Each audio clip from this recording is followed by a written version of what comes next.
Oke. Baik, Assalamualaikum warahmatullahi wabarakatuh. Waalaikumsalam warahmatullahi wabarakatuh. Selamat, ya. Selamat malam, ibu-ibu semua. Mudah-mudahan pada kesempatan hari ini semua sehat dan diberikan kelancaran untuk salah satu program yang harus kita selesaikan.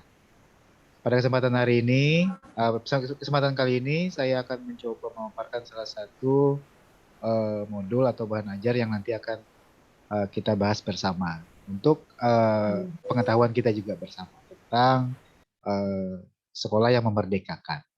Baik, di sini sebelum kita memulai pada kegiatan inti kita, ada baiknya kita memberikan penyegaran dulu atau ice breaking yang mungkin nanti dipandu oleh Ibu Solma atau Ibu Wenda untuk mencoba ice breakingnya. Baik, silakan mungkin Ibu Winda atau Ibu Solma yang bisa memandu untuk ice breaking kali ini. Enggak ya? Oke, mungkin saya mau coba ya, Mem Solma sama Sir Rahman. Kalau saya ngomong good morning, maka Bapak dan Ibu tepuk tangan sekali ya. Tangan sekali. Kalau saya bilang good afternoon, berarti tepuk tangannya 2 kali. Terus kalau saya bilang good evening, maka tepuk tangannya 3 kali. Oke, bisa dipahami? Yap. Oke, saya mulai ya. Good afternoon. 2 kali ya? Iya. Oke, sekarang good morning. Oke. Good afternoon. 2 kali. Oke. Good evening. 3 kali. Oke. Good morning. Good afternoon. Good morning. Good evening. Oke. Yap. Baik, Oke, terima tepuk tangan kasih. untuk semua ya. Semangat ya, tetap semangat Bu. Oke. Ya, semangat. Semoga tetap selalu semangat supaya kita bisa lebih cerah untuk mendapatkan materi yang nanti kita akan coba bahas. Baik, kita langsung saja. Di sini saya akan mencoba memaparkan salah satu materi yang berjudul tentang literasi digital. Baik, akan saya coba tampilkan slide-nya.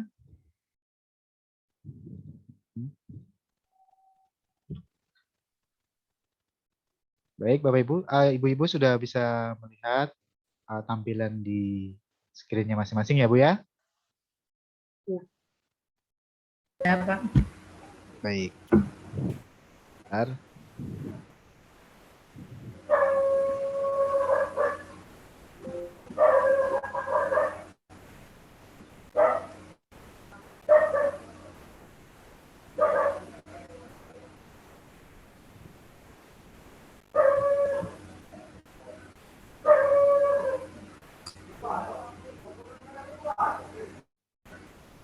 Baik, untuk konferensi tentang materi pada kali ini, saya akan mencoba untuk memaparkan tentang literasi digital.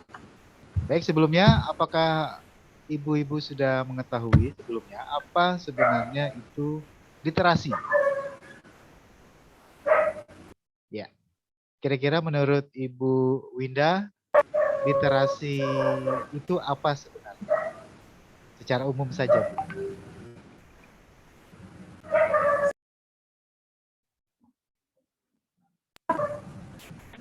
Kalau sepengetahuan saya, kalau literasi kan erat kaitannya dengan apa membaca.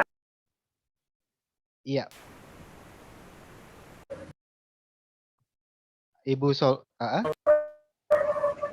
Ya.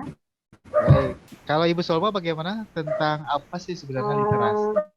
Kalau ini kan judulnya literasi digital ya. Jadi Iya. ini ada kaitannya dengan pengetahuan dan pemahaman serta keterampilan dalam menggunakan sesuatu yang terkait dengan media digital atau alat-alat komunikasi seperti laptop, lalu yang kita gunakan sekarang Zoom, Google Meet, dan lain-lain.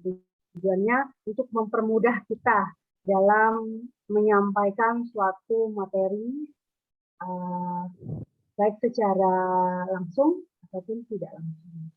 Oke, baik. Iya, terima kasih Ibu Solma untuk pemaparannya. Jawaban yang sudah dijawab oleh Ibu betul sekali, sesuai dengan apa sih sebenarnya literasi itu sebenarnya pada umumnya ya. Literasi secara umumnya adalah kompetensi seseorang akan sesuatu secara umum. Berarti otomatis kompetensi atau kemampuan atau keahlian apa sih yang sebenarnya dikuasai orang tersebut secara umum, tidak secara spesifik mendalam.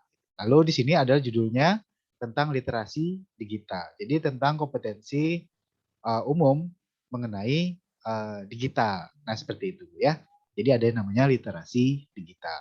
Baik, pada unit modul ini kita akan mengeksplorasi lebih jauh tentang dasar-dasar TIK dan lingkungannya. Perkembangan TIK dan kesiapan SDM, komponen perangkat TIK, keterkaitan antara literasi digital dengan penggunaan platform teknologi sekolah penggerak, gambaran produk-produk platform teknologi digital beserta manfaatnya.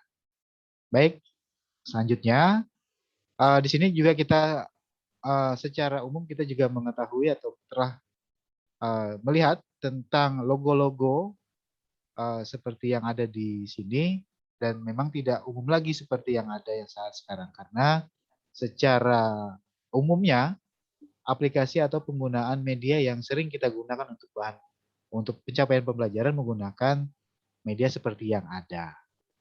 Logo-logo di atas adalah salah satu contoh untuk menunjukkan dimulainya era perubahan besaran disrupsi. Masih banyak contoh yang lainnya. Salah satu titik picu dari perubahan itu adalah perkembangan teknologi. Baik, dilihat dari realita di satuan pendidikan, akan banyak melakukan eksplorasi mandiri dengan menelaah mengenai perkembangan TIK dan komponen-komponen TIK. Secara otomatis akan berproses dengan paparan materi, baik itu berbentuk video, ataupun artikel, atau slide, PowerPoint, atau PDF yang berisikan keterangan mengenai pengenalan literasi digital. Baik, kita akan coba ada pertanyaan.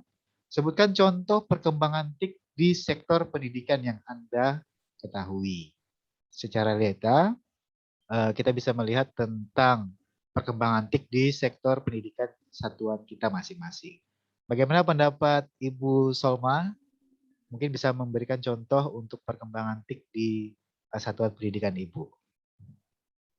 Ya, kalau di tempat saya sudah banyak sekali perkembangan TIK di sektor pendidikan karena di tempat kami menggunakan aplikasi tersendiri, nama aplikasinya Edumu, Edukasi Digital Muhammadiyah. Jadi situ ya, jadi kita yang dulu sebelum adanya Zoom dan yang lain-lain kita sudah menggunakan terlebih dahulu. Jadi semuanya terakumulasi ke dalam literasi digital tersebut. Jadi kita mempunyai ada aplikasi tersendiri, Pak. Iya, tidak repot lagi gurunya betul. Baik, berarti pada indikatornya atau indikasinya bahwa adanya tentang itu akan mempermudah kita untuk proses kegiatan pembelajaran. Baik, selanjutnya kita coba. Mari mencoba untuk bersama-sama kita cermati tabel di bawah ini. Apakah benar TIK dan unsur-unsur komunikasi memiliki persamaan? Pada bagian gangguan, dapatkah Anda sebutkan jenis-jenis gangguan pada TIK dan identifikasi jenis gangguan tersebut. Mana yang dapat kita kendalikan dan mana yang tidak dapat kita kendalikan. Itulah problematika dalam penggunaan literasi digital. Baik, kita akan coba telusuri lebih dalam lagi tentang itu.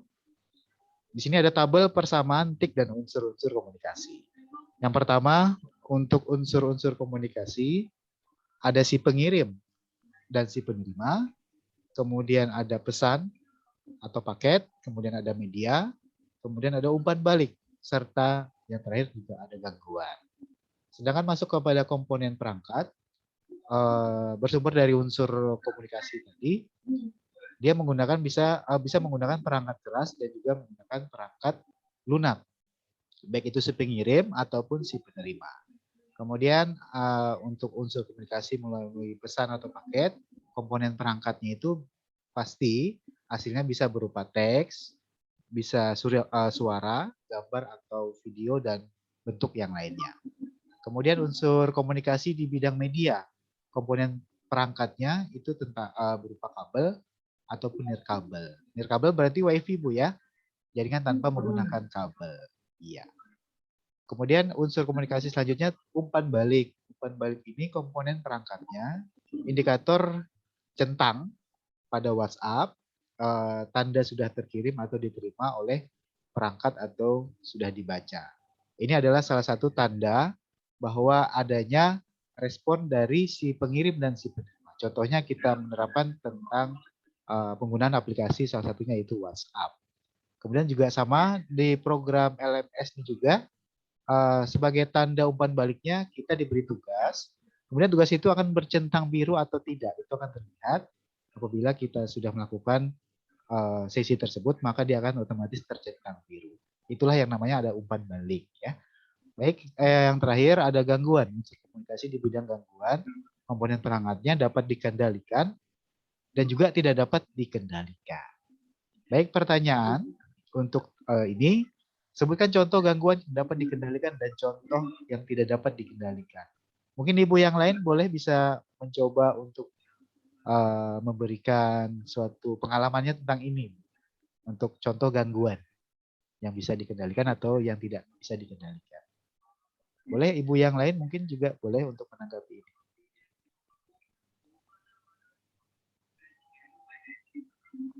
Ibu Tri boleh atau Ibu Winda untuk bisa berbagi pengalaman menurut Ibu tentang contoh gangguan yang dapat dikendalikan dan contoh yang tidak dapat dikendalikan. Saya akan mencoba ya, Oke, siap. Mr. Rahman. Karena kendala selama saya melantik, ini banyak sekali, Mr. Rahman. Oh Baik iya. dia dari sinyal, jaringan internet kita yang suka lelet, terus ini ya, trouble dengan seperti Zoom. Ini kita kadang lupa untuk mengirim filenya itu ada di mana, untuk mau nge-share itu di mana. Ini kendalanya di situ, Pak Rahman. Iya. Yang sering saya dapat. Lalu Suara juga termasuk. Visual juga termasuk nih Bu ya, menjadi gangguan. Pada saat ini pun kita melakukan visualisasi dan audio juga sedikit ada hambatan Bu ya. Nah inilah namanya era digitalisasi Bu. Seperti itu. Mudah-mudahan kita lancar aja semua ya. Baik, selanjutnya. Terima kasih Bu Tri, betul sekali tanggapannya. Baik, lanjut ke selanjutnya kita coba mengetahui tentang perangkat TIK yang digunakan pada platform teknologi sekolah penggerak. Untuk memperoleh pengalaman dan manfaat maksimal dari platform teknologi sekolah penggerak, maka pada saat produk-produk atau aplikasi pada platform teknologi sekolah penggerak, perlu memperhatikan spesifikasi perangkatnya. Nah, di sini ada, kita harus mengetahui tentang sistem operasi yang digunakan, kemudian ukuran RAM-nya berapa, besaran ROM-nya atau read-only memorinya berapa, atau storage-nya, dan yang lain-lainnya. Dengan tujuan agar apa ya Ibu-Ibu? Kita perlu mengetahui tentang spesifikasi suatu alat yang akan kita gunakan. Tujuannya apa Bu? Kira-kira? Boleh Ibu Winda atau Ibu Solma untuk mencoba menanggapi?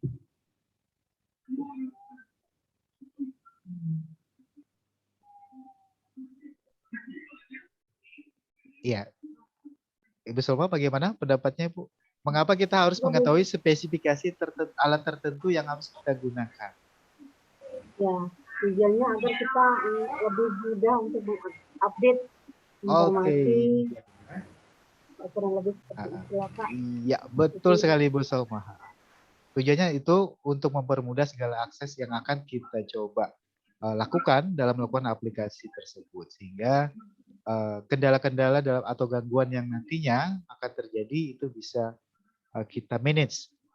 Karena salah satu komponen yang akan mendukung kita dalam melakukan aplikasi tersebut disesuaikan dengan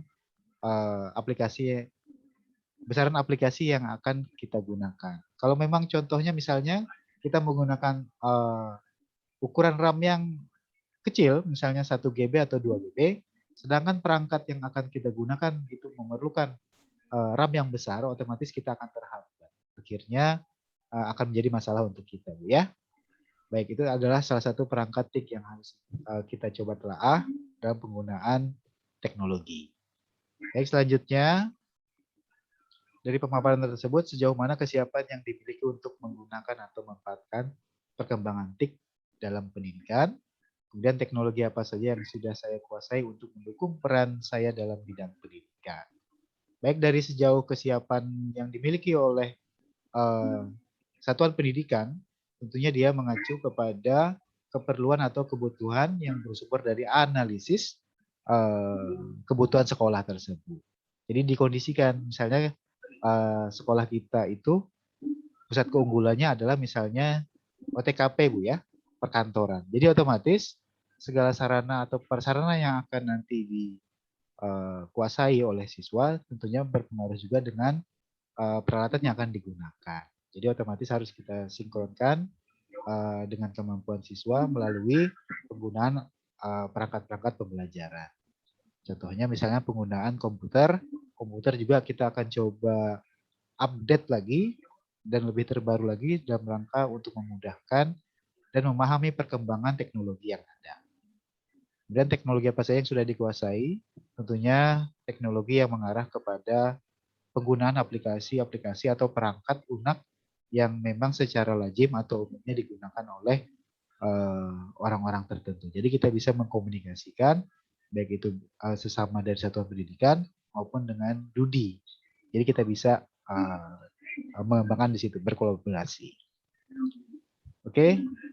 Berdasarkan dengan pemahaman dan prinsip POD atau pembelajaran orang dewasa, dari materi ini dapat kita simpulkan bahwa literasi digital adalah rangkaian dalam penggunaan media komunikasi yang tepat bagi pengguna suatu perangkat untuk memudahkan suatu pembelajaran.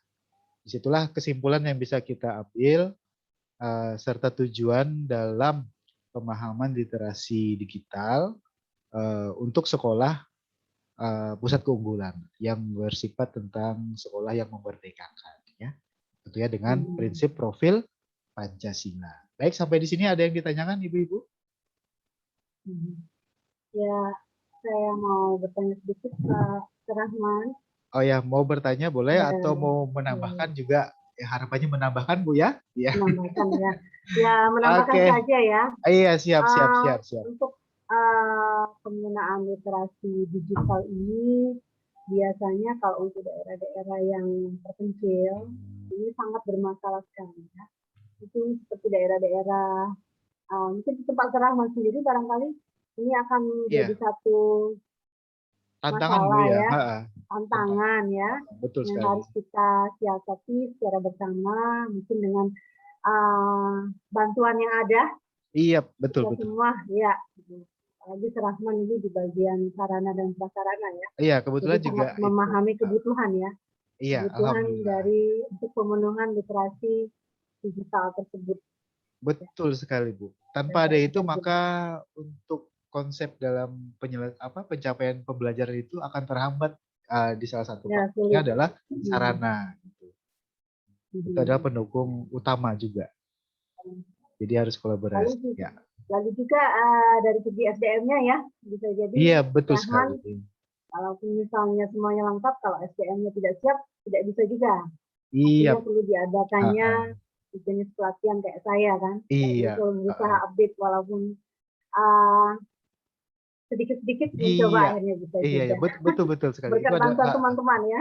Iya, alhamdulillah. Jadi kita bisa sharing atau berbagi pengetahuan tentang itu. Oke, ada lagi yang lain menambahkan atau ingin mempertanyakan?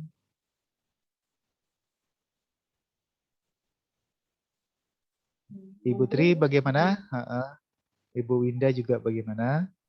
Untuk literasi ada yang mau ditambahkan atau ingin mempertanyakan sesuatu? Kalau saya sih di sekolah kami, meskipun memang udah apa namanya COE ya, Iya, iya. masih banyak kendala ke siswa. Fasilitasnya, apalagi sekarang kan daring, diserahkan ke siswa kan. Jadi Betul. kadang-kadang sinyal mereka buruk, terus belum lagi motivasi mereka dalam mengerjakan itu lambat laun semakin melemah gitu, Pak ya. Iya, Jadi betul sekali. Ya. meskipun kami guru fasilitas lengkap, kemampuan literasi kami sebagai guru sudah bagus, tapi kalau siswanya nggak tahu apa-apa, bingung juga kami nih. Mungkin Iya, iya. Pak Rahman bisa sharing atau Bu Solma, Menteri bisa sharing gitu kan. Kami sejauh ini hanya pakai WhatsApp grup atau GCR saja. Oh, begitu ya. Ya. Baik, silakan Ibu Solma untuk mungkin bisa menambahkan tentang masalah itu.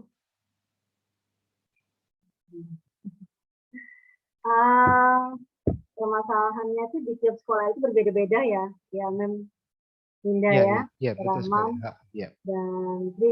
Kalau benar, kalau yang pasti kalau gurunya sudah ready semua, kadang-kadang siswanya tidak siap. Iya. Walaupun motivasi internal dan eksternal dari siswa sebagai user dalam uh, literasi digital ini atau Iya. apa namanya sekolah pusat keunggulan. Kalau usernya saja kadang-kadang tidak memahami, kita mengalami kesulitan.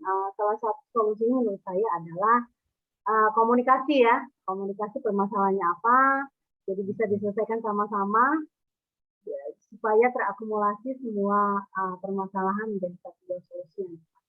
Jadi komunikasi. Ya, betul, iya, iya. Baik, saya simpulkan dari pertanyaan Ibu tadi dan pendapat Ibu Solma bahwa pada intinya harus ada saling komunikasi, baik itu para peserta didik maupun kepada guru yang bersangkutan, supaya ada tolak ukur apa yang akan kita lakukan untuk bisa melakukan pencapaian dan pemahaman akan teknologi tersebut. Ya sebenarnya memang harus diperbanyak untuk in-house training dulu, kemudian baru kita arahkan kepada peserta didik untuk penggunaan perangkat-perangkat pembelajaran khususnya, sehingga nanti tidak ada begitu banyak kendala, ya baik itu yang dirasakan oleh peserta didik maupun guru pengajar tersebut. Ya, yang lain apa bisa menambahkan atau mempertanyakan kembali? Sudah cukup jelas kayaknya Rahman. Oke, baik.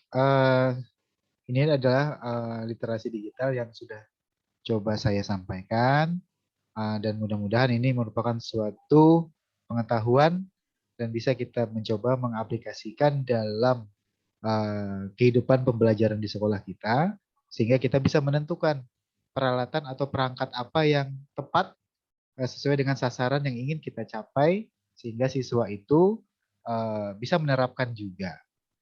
Jadinya kita kolaborasi dengan siswa dan juga guru bisa tercapai dengan maksimal mungkin. Baik, sampai di sini dulu. Terima kasih atas waktu dan kesempatan yang diberikan kepada saya. Mudah-mudahan ini menjadi salah satu wadah untuk kita saling berkomunikasi dan saling berbagi ilmu serta pengetahuan lainnya. Oke, saya akhiri. Wabillahi taufiq wal hidayah. Wassalamualaikum warahmatullahi wabarakatuh. Waalaikumsalam.